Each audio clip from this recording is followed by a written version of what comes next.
Berita kekalahan Raja Jayakatwang. Banyak prajurit Kediri berlari tidak tentu tujuan, menghindari kejaran tentara Tartar ataupun tentara Majapahit. Selain itu, para wanita menjerit-jerit untuk mencari suami, anggota keluarganya ataupun anaknya. Pada saat itulah Raden Wijaya Lembusora Adipati Arya Wiraraja dan beberapa puluh prajurit pilihan memasuki istana Kediri. Mereka mencari Putri Ratna Sutawan yang berhasil ditawan tentara Kediri pada saat perang antara Kediri dan Singasari. Raden Wijaya mencari Putri Ratna Sutawan ke sana kemari. Hampir semua tempat di istana itu dilonggoknya, tetapi orang dicari itu pun belum juga ditemukan. Hampir semua tempat di sini telah kulihat, tetapi tidak juga ketemukan Dinda Ratna Sutawan, kata Raden Wijaya mulai gusur. Ampun Ananda Wijaya, belum semua tempat ini selesai kita periksa. Hamba yakin Putri Sutawan dapat kita temukan, jawab Lembusora berusaha menghibur Raden Wijaya. Mereka terus mencari ke setiap sudut istana. Ketika hampir semua ruangan selesai diperiksa, Raden Wijaya berhasil menemukan Putri Ratna Sutawan. Namun pada saat hampir bersamaan, beberapa prajurit Tartar mulai memasuki istana Putri Kediri. Ketika mengetahui keadaan itu, Adipati Arya Wiraraja menyarankan agar Raden Wijaya segera meninggalkan tempat itu bersama Ratna Sutawan. Gusti Wijaya, apabila tentara Tartar mengetahui tuan membawa putri tawanan, pasti mereka akan marah dan menuduh tuanku berlaku curang. Sebaiknya Gusti cepat meninggalkan tempat ini, biar paman yang mengurus tentara Tartar itu, kata Adipati Arya Wiraraja dengan gusur karena takut diketahui oleh tentara Tartar. Yang sebaiknya memang begitu Gusti, dan serahkan masalah ini kepadaku, Dinda Wiraraja. Lebih baik Dinda Wiraraja mengiringkan Gusti Wijaya menuju Majapahit. Jika urusan ini selesai, aku akan segera menyusul, kata Lembusora mengatur strategi. Raden Wijaya dan Adipati Arya Wiraraja menyetujui saran Lembusora. Mereka segera menuju ke arah timur. Jalan yang mereka lewati ke Majapahit tidak melalui jalan yang biasa dilewati orang. Hal ini mereka lakukan untuk menghindari kerajaan dari tentara musuh dan tentara Tartar. Setelah melakukan perjalanan semalam suntuk, rombongan Raden Wijaya tiba di Majapahit. Siang harinya Lembusora datang menyusul. Mereka segera mengadakan pertemuan. Pertemuan ini dihadiri abdi utama Majapahit seperti Lembusora, Nambi, Kembu Anabrang, Pamandana, Wanengpati, Suraduta, Jalawastra, Ki Buyut Banyakuping dan Sura Sampana. Kerajaan Kediri telah berhasil kita hancurkan. Hal itu juga berkat bantuan tentara Tartar yang berhasil kita perdayai. Sekarang masalah mulai muncul, yaitu bagaimana cara menghadapi tagihan janji yang pernah kita sepakati. Kita harus mendapati orang yang mengatasi masalah itu dengan baik. Semua yang hadir diam 1000 bahasa karena masalah yang dihadapi sangat berat. Namun suasana berubah setelah Lembusora berkata, "Mengapa harus ambil pusing? Jika keadaan seperti ini, lebih baik mereka kita usir saja dari sini daripada menimbulkan masalah baru." Pendapat Lembusora itu mendapat tanggapan dari semua peserta pertemuan. Mereka setuju dan memberi dukungan terhadap pikiran Lembusora. Ampun Gusti Wijaya, setelah saya pikirkan dengan seksama, ternyata apa yang dikatakan oleh Paman Lembusora itu sangat baik. Daripada menjadi penghalang cita-cita Gusti, lebih baik kita hadapi mereka secepat mungkin, kata Ronggolawe dengan penuh semangat. Bagaimana caranya Dinda Ronggolawe? Kata Pemandana ingin tahu dengan rencana yang hendak dijalankan. Aku punya cara yang jitu, jawab Ronggolawe mantap. Pertemuan itu banyak membahas rencana pengusiran tentara Tartar lebih lanjut. Akan tetapi berhenti karena seorang Tartar jaga Majapahit datang dan memberitahu bahwa tentara Tartar dalam jumlah besar akan datang menghadap Raden Wijaya. Tentara Tartar itu dipimpin oleh Sudrasana dan Suryantaka. Kedua utusan itu diminta masuk ke balai pertemuan. Semua abdi Raden Wijaya terperanjat setelah menyaksikan bahwa kedua utusan tentara Tartar masih muda beliau. "Siapakah dirimu, hai utusan?" tanya Ronggolawe singkat. "Perkenalkan, nama saya Sudrasana, anak Janapati, dan teman saya ini adalah Suryanata, anak Pati Tarujaya. Kedua orang tua kami telah mati dalam pertempuran melawan prajurit Kediri," jawab Sudrasana menjalankan jati dirinya. "Apa tujuanmu ke sini, Sudrasana?" tanya Ronggolawe. "Hamba diminta untuk menyampaikan surat Laksmana Taru kepada Gusti Raden Wijaya," kata Sudrasana sambil menyerahkan surat, dan surat itu langsung diterima oleh Ronggolawe. Ronggolawe membaca surat itu dengan seksama, lalu memberikannya kepada Lembu Sora. Kedua orang itu segera menanggapi surat Laksmana Taru. "Sudrasana, saya sudah membaca surat dari pimpinanmu. Pada dasarnya Gusti Raden Wijaya tidak lupa dengan janji yang pernah disampaikan kepada Laksmana Taru. Namun saya harap kau bersabar beberapa hari lagi," kata Lembu Sora. "Apa maksud Tuan Lembu Sora?" tanya Sudrasana penuh kegusaran. "Maksudku kau diminta bersabar karena kedua putri itu masih terpukul dengan keadaan nasibnya. Kasihan mereka karena selalu merasa ketakutan bila melihat tentara yang duduk di atas kuda dengan gagah dan di pundaknya terselip pedang yang berkilau-kilau," kata Ronggolawe, menambahkan jawaban Lembu Sora sebelumnya. "Kalau kedua putri dibawa sekarang, mereka bisa bunuh diri. Apakah kita mau mereka mati bunuh diri karena ketakutan? Jika mereka mati, siapakah yang akan merasa kehilangan? Tentu pimpinanmu sendiri, bukan?" kata Lembu Sora menambahkan. "Sebaiknya kalian berdua pulang terlebih dahulu ke pelabuhan. Lalu silakan besok sore datang lagi dengan mengirimkan utusan yang berpakaian tradisional. Dan kalau datang ke sini tanpa membawa senjata tajam, dengan penampilan seperti itu, saya yakin kedua putri itu akan bersedia ikut karena kau tidak terlihat sangar seperti prajurit yang pulang dari peperangan. Sebagai ganti pedang itu, bawalah berbagai alat musik tradisional sehingga terkesan lembut." Jelas Ronggolawe menyanyikan. Kedua utusan Laksmana Taru itu memahami apa yang disampaikan oleh Ronggolawe dan Lembu Sora. Oleh sebab itu mereka mengacu izin meninggalkan pertemuan. Setelah utusan Tartar hilang dari pandangan mata, Ronggolawe dan Lembu Sora menyampaikan rencana di hadapan Raden Wijaya. "Jadi setelah mereka besok datang lagi sesuai dengan yang kita inginkan, yaitu datang tanpa membawa perlengkapan perang dan hanya membawa alat musik gamelan seperti yang kita minta. Selanjutnya kita jalankan rencana kita," kata Lembu Sora menjelaskan taktiknya. "Apa maksudnya Paman Sura?" celutuk Nambi karena belum paham. "Kita tunggu mereka lengah, pada saat lengah itulah kita akan menghancurkan mereka. Jadi persiapan kita sebaiknya harus sangat rapi agar mereka tidak curiga," sela Ronggolawe kepada semua yang hadir dalam pertemuan itu. Raden Wijaya mengikuti semua pembicaraan itu dengan baik. Wajahnya tidak merasa keberatan dengan aksi yang akan dijalankan pada abdinya. Di lain pihak, sejam kemudian di Pelabuhan Tarik kedua utusan baru saja sampai. Mereka menyampaikan semua pesan dari Majapahit kepada Laksmana Taru.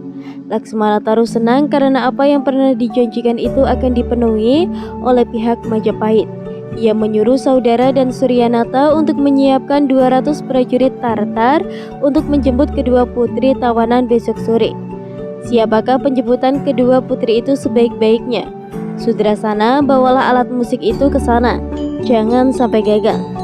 "Siap, tuanku," kata Sudrasana dan Suryanata bersamaan. Sudrasana dan Suryanata menyiapkan 200 orang prajurit sesuai dengan keinginan pihak Majapahit. Bahkan mereka dilatih untuk memainkan semua alat musik yang mereka bawa. Kemudian mereka juga diminta untuk menyiapkan pakaian prajurit tanpa senjata. Sudrasana dan Suryanata tersenyum puas melihat kesiapan tugasnya. Sesuai dengan permintaan pihak Majapahit, tentara Tartar datang tepat waktu. Dari kejauhan terdengar suara musik yang ditabuh dengan merdu. Mereka datang dengan jumlah yang sama dengan kemarin. Kedatangan mereka disampaikan oleh seorang prajurit Majapahit kepada Ronggolawe dan Lembu Sora. Lembu Sora segera memberitahu kepada prajurit agar bersiap-siap menunggu isyarat. Selamat sore saudara, Sudrasana dan Suryanata. Silakan masuk di halaman istana, kata Ronggolawe dengan senyum ramah. Kedua utusan itu terkesan dengan sambutan ramah Ronggolawe. Mereka tidak menyadari bahwa bahaya telah mengancamnya. Mereka terkesan bahwa misi penjemputan itu akan berjalan seperti yang diharapkan, yaitu kedua putri tawanan itu tidak akan berontak atau berbuat yang tidak diinginkan. Oleh karena itu, mereka mengikuti apa saja yang dikatakan Ronggolawe dan Lembu Sora.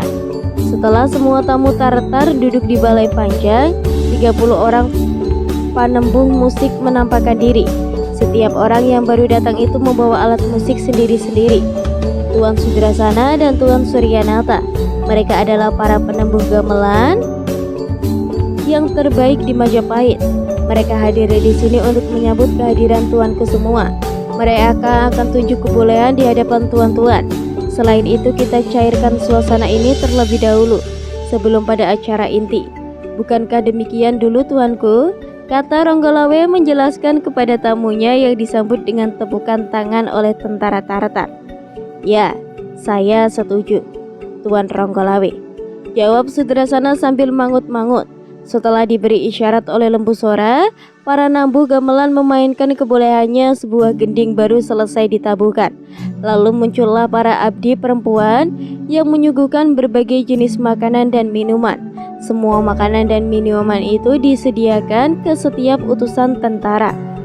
Suasana tambah meriah seiring dengan lagu kedua, ketiga, dan selanjutnya. Ronggolawe dan Lembu Sora turut larut dalam acara itu, sebagaimana layaknya tuan rumah. Mereka menjamu kedua utusan Tartar dengan penuh keramahan. Mari tambah lagi minumnya, Tuan Sudrasana dan Suryanata. Saya sendiri yang akan menuangkan minuman tuan, kata Ronggolawe sambil memangkat botol minuman yang berisi arak ke gelas Sudrasana dan Suryanata. Cukup Paman Ronggolawe, nanti saya mabuk jika kebanyakan. Bukankah begitu Paman Lembu Sora? Jawab Sudrasana berusaha menolak. Tetapi Lembu Sora segera menjawab pertanyaan Sudrasana. Jangan khawatir tuan, ini arak asli Tuban, arak terbaik di negeri ini. Ayo silahkan cicip lagi, Tuan Suryanata dan Tuan Sudrasana, jawab Lembu Sora tak kalah lihai. Suasana jamuan makan dan minum semakin meriah. Semua prajurit Tartar telah makan dan minum yang disediakan secara berlebihan, sehingga mereka menjadi hilang kewaspadaan saat kendali diri. Ronggolawe dan Lembu Sora memahami kedua tamu penuh perhatian, hingga pada suatu kesempatan Sudrasana bertanya kepada Ronggolawe dan Lembu Sora. Tuan Ronggolawe dan Lembu Sora, saya kira sekarang waktunya yang tepat untuk melakukan penyerahan kedua putri itu. Ya, saya tahu sekarang waktu yang tepat untuk mengusir kalian dari tanah Majapahit, kata Ronggolawe sambil mengeluarkan senjatanya dari balik pinggangnya. Hal itu berarti sebagai isyarat bagi tentara Majapahit untuk bertindak. Ke-30 orang yang semula sebagai penabuh gamelan segera bertindak setelah Ronggolawe yang diikuti Lembu Sora menerjang Sudrasana dan Suryanata. Enyalah kau dari hadapanku Suryanata, teriak Lembu Sora. Sedangkan Ronggolawe menyerang Sudrasana. Sudrasana dan Suryanata ternyata prajurit yang tangguh. Mereka dapat meloloskan diri dari sergapan Ronggolawe dan Lembu Sora. Suasana pun mendadak menjadi riuh. Kurang ajar, kita ditipu Adinda Suryanata. Mari kita tumpas prajurit Majapahit, teriak Sudrasana memberi perintah dan didengar oleh tentara Tartar. Jangan sombong Sudrasana, terimalah seranganku ini, teriak Ronggolawe. Meskipun ia masih muda, Sudrasana dan Suryanata memiliki ilmu bela diri yang sangat tinggi. Beberapa serangan dari musuhnya berhasil mereka elakkan. Sementara itu, prajurit Majapahit mengurung tentara Tartar dari segala penjuru. Dalam sekejap, tentara Tartar tak berdaya menghadap sebuah prajurit Majapahit. Tentara Tartar hanya bisa bertahan dengan alat yang ada. Mereka memanfaatkan alat musik yang dibawa untuk mengelak, menangkis, atau bertahan dari serangan prajurit Majapahit. Ayo, nyalah dari negeriku ini. "Hai tentara Tartar, dasar pengecut, beraninya dengan cara begini," jawab salah seorang tentara Tartar sambil mengelak serangan. Namun tentara Tartar itu hanya bisa bertahan beberapa menit karena tekanan yang dilakukan prajurit Majapahit begitu kuat. Ratusan tentara Tartar terdesak dan dapat diperdayai. Sementara itu Ronggolawe dan Lembu Sora terlihat mulai berhasil mendesak kedua musuhnya.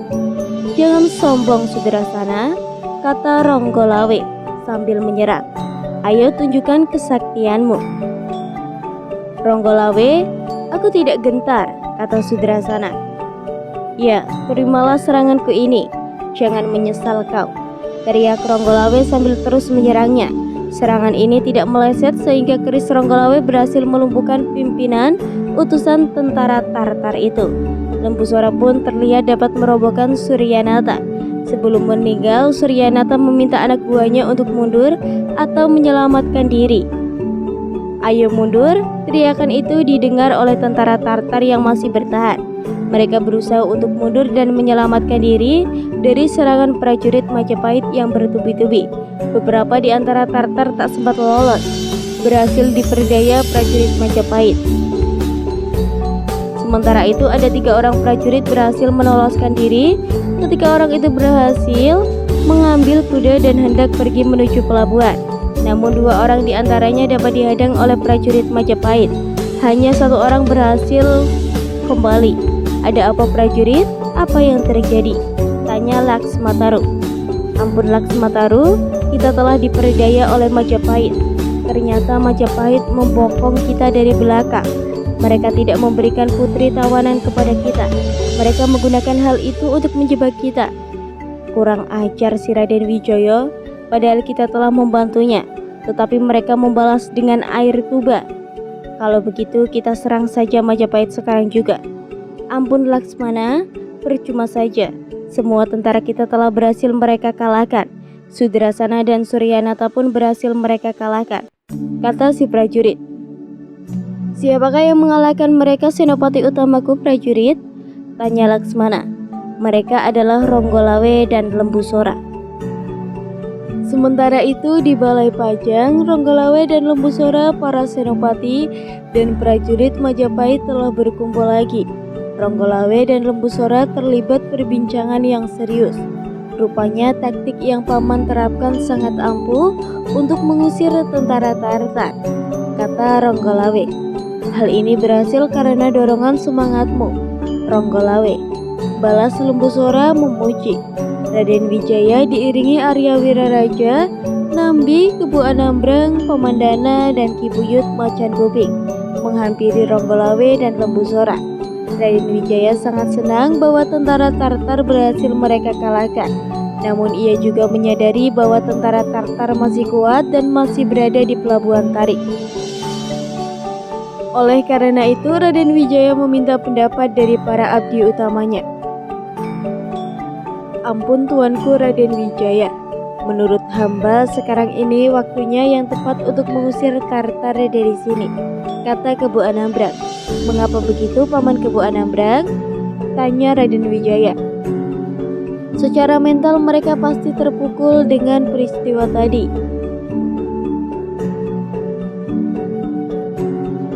Bagaimana menurut pendapat Paman Arya Wiraraja? Separuh kekuatan mereka telah kita lumpuhkan, berarti kekuatan mereka hanya tinggal separuhnya. Laksmana Taru adalah Laksmana yang tangguh dan pintar. Apabila kita serbu, ia akan menghitung kekuatan masing-masing. Keadaan ini tentu akan merepotkan mereka," jawab Arya Wiraraja. "Kalau menurut hamba sebaiknya kita usir saja Tartar dari Majapahit daripada menjadi duri di kemudian hari." Setelah Nabi memberi pedang kepada Raden Wijaya. "Ya, saya setuju Gusti Wijaya." "Ya, seharusnya begitu Ananda Wijaya," tegas Lembu Sora. Setelah mendengar saran dari para abdinya, Raden Wijaya mengarahkan prajurit untuk menggebar Tartar di Pelabuhan Tarik. 1000 prajurit Majapahit dikerahkan, namun kehadiran mereka terpantau oleh tentara Tartar. Laksmana Taru memanggil para pembantu utamanya untuk membahas situasi yang akan terjadi. "Ampun Laksmana, mereka sekitar 1000 prajurit. Apabila kita hadapi akan tidak seimbang." Ya, aku tahu bahwa mereka dalam semangat kemenangan. Jika kita hadapi dan sia-sialah. Untuk itu sebaiknya kita tinggalkan tempat ini sekarang juga, sampai di pelabuhan Tarik. Raden Wijaya dan para pengikutnya melihat tentara Tartar sudah mulai meninggalkan pelabuhan itu. Kepergian mereka disambut oleh Maryam oleh prajurit Majapahit. "Hei Tartar, nyalah dari bumi Jawa Dwipa dan jangan pernah berani ke sini lagi," teriak prajurit Majapahit yang langsung disambut kepala tangan yang ditunjukkan kepada tentara Tartar. Setelah semua usai, maka barang-barang isi istana Kediri diboyong, dibagi rata dan adil. Tawanan-tawanan wanita yang semula diulus Wiraraja, yaitu tawanan dari Tartar, segera pula diserahkan kepada sang dewi. Dua orang putri tunangan Raden Wijaya pun kita sudah berkumpul kembali menjadi satu dengan Raden Wijaya yang telah resmi menjadi suami mereka. Mereka berdua kemudian terkenal dengan nama Dara Petak dan Dara Jingga. Lembu Sora, Ronggolawe, dan Arya Wiraraja sangat besar andilnya dalam menggembur Kediri dan mengusir Tartar. Mereka bertiga dianggap sebagai benteng dan perisai Raden Wijaya. Raden Wijaya menganggap ketiga orang itu sebagai kesatria yang menjunjung kesetiaan untuk negara dan junjungannya. Sesuai dengan sumpah dan prastia mereka bersama, akhirnya Raden Wijaya dinobatkan menjadi raja di Majapahit. Penobatan itu direstui oleh semuanya, bahkan oleh orang semua pengikut, mulai dari menteri sampai prajurit. Raden Wijaya dinobatkan sebagai Raja Majapahit dengan gelar Kertarajasa Jayawardhana. Sementara itu Arya Wiraraja sendiri kemudian pindah dari Madura dan menetap di Tuban dengan kedudukan sebagai adipati dengan gelar Arya Aradikasa. Ronggolawe juga menetap di Tuban bersama ayahnya. Sedangkan Lembu Sora tetap berada di Majapahit sebagai abdi utama Raja Kertajasa Jayawardhana. Hari masih pagi ketika Balirung Majapahit dipenuhi oleh segenap punggawan negara. Semua hadir lengkap, mulai dari patih, menteri, para panglima, para jurid sampai kepada pejabat-pejabat tinggi daerah. Setelah Raden Wijaya dinobatkan menjadi Raja Majapahit, ia menjalankan roda pemerintahan dengan bijaksana. Pada pagi itu, ia mengadakan pertemuan dengan abdinya, semua abdi utama, para senopati, para pejabat tinggi kerajaan, dan para adipati dari berbagai daerah telah hadir. Pertemuan ini merupakan pertempuran terbesar selama kepemimpinan Raden Wijaya. Semua peserta yang diundang telah hadir dan duduk teratur menurut jabatan. Balai pertemuan kerajaan yang besar itu dapat menampung pesertanya. Setelah semua berkumpul, Raden Wijaya memasuki balai pertempuran dan diiringi oleh segenap abdi, dayang-dayang, dan pegawai lengkap. Raden Wijaya duduk di kursi singgasana. Tak lama kemudian, Nambi yang telah diangkat sebagai Pati Majapahit memimpin penghormatan terhadap raja. "Salam hormat kami pada Baginda. Hormatmu kuterima dengan senang hati. Bagaimana kabar kalian, Paman? Kuharap semua baik-baik saja." "Kami semua baik, semua ini juga berkat doa dari Baginda dan juga Sang Hyang Widi," kata para hadirin serentak. Setelah mengadakan salam pembuka, Raja Wijaya bertanya kepada Pati Nambi, "Setelah aku amati, ternyata aku tidak melihat Ronggolawe datang untuk menghadapku. Ada apa sehingga ia tidak hadir ke hadapanku?" "Ampun Baginda Raja, hamba tidak diberitahu alasan ketidakhadiran Adinda Ronggolawe di sini. Mungkin ia tidak hadir karena perlu istirahat setelah capek kerja." Raja Wijaya tampak maklum dengan penjelasan Pati Nambi sehingga beliau tidak ingin bertanya lebih lanjut. Raja Wijaya ingin melanjutkan pertemuan itu untuk membahas masalah lain. Nambi kini telah menjabat jabatan sebagai Pati Mahapati, sementara Lembu Sora memiliki kedudukan sebagai Menteri Utama. Nambi adalah seorang pengikut Raden Wijaya yang setia dan besar jasanya. Ia ikut berjuang bersama Raden Wijaya untuk merebut kembali Pura Singasari yang diduduki pasukan Daha sampai pada waktu Raden Wijaya yang bersekutu dengan pasukan Tartar menggembur kerajaan Daha. Kemudian setelah berhasil mengalahkan Daha, Raden Wijaya lalu menyerang orang-orang Tartar itu dan mengusir mereka dari bumi tanah air. Nambi, putra Kerakyaan Menteri Perenaja, itu pun ikut merasakan pahit getirnya penderitaan tatkala Raden Wijaya dikejar oleh Kebo Munandrak, pati dari kerajaan Daha. Anak buah pasukan Singasari yang dipimpin Raden Wijaya diserang oleh pasukan Daha yang dipimpin oleh Kebo Munandrak, sehingga porak-poranda dan tercerai-berai.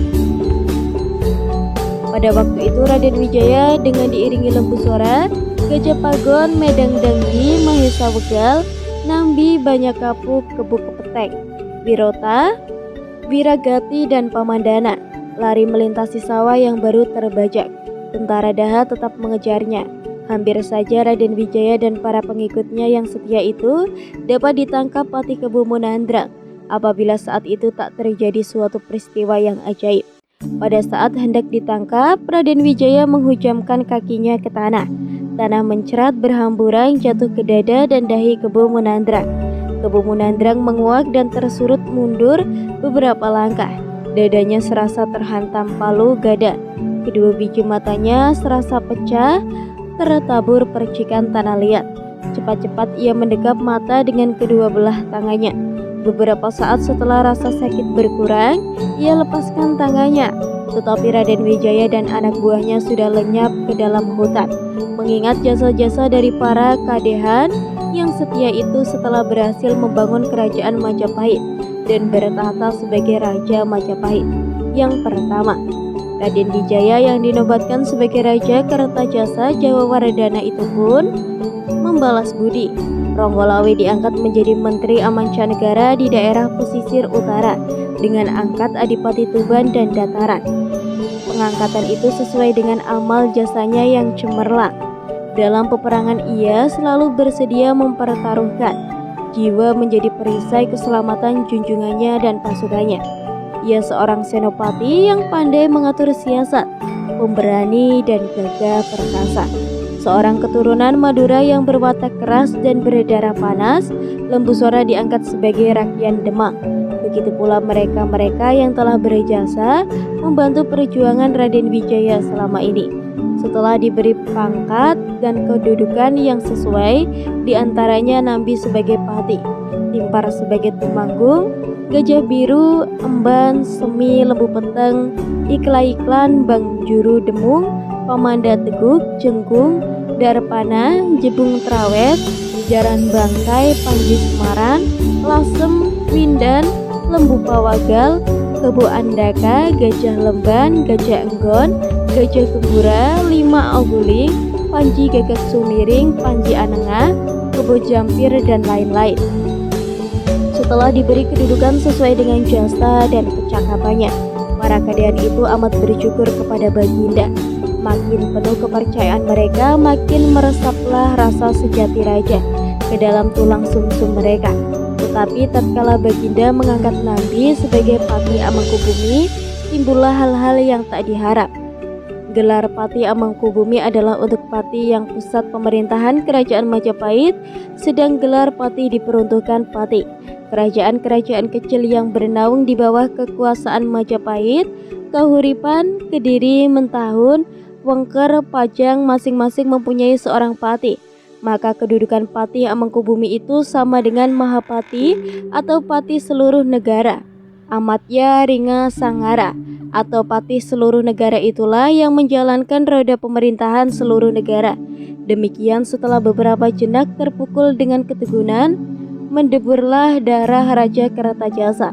Selintas rasa kegungan memancar, Ronggolawe berlebih-lebihan ulah, bermanja kesombongan dan seolah-olah tak beraja di hati di hadapan perapatan agung yang dihadiri segenap narap raja. Ia berani menghina Pati Nambi, mencela raja. Mata Raja Kertajasa mempercik bagai kilat berapi. Kerling matanya memburam mencurang kepada adipati lancang itu, seakan-akan gumpal nanah dalam bisul yang tengah melingkar mencari jalan meletup keluar. Tetapi ketika pedang mata Baginda tertumpuk pada wajah Ronggolawe, entah bagaimana tiba-tiba reduplah nyala kemarahan Baginda. Wiraraja tetap bersikap setia kepada Singarari dan menyambut Raden Wijaya dengan baik. Wijaya terharu dan seketika itu berjanji, bahwa apabila kelak dapat merebut kerajaan Jawa, ia bersedia membagi separuh kerajaan kepada Wiraraja. Cukup sekian cerita yang dapat saya sampaikan. Semoga bermanfaat bagi kalian semua. Mohon maaf apabila ada kesalahan kata atau ada kata-kata yang kurang tepat. Saya pamit, Rahayu, Rahayu, Rahayu.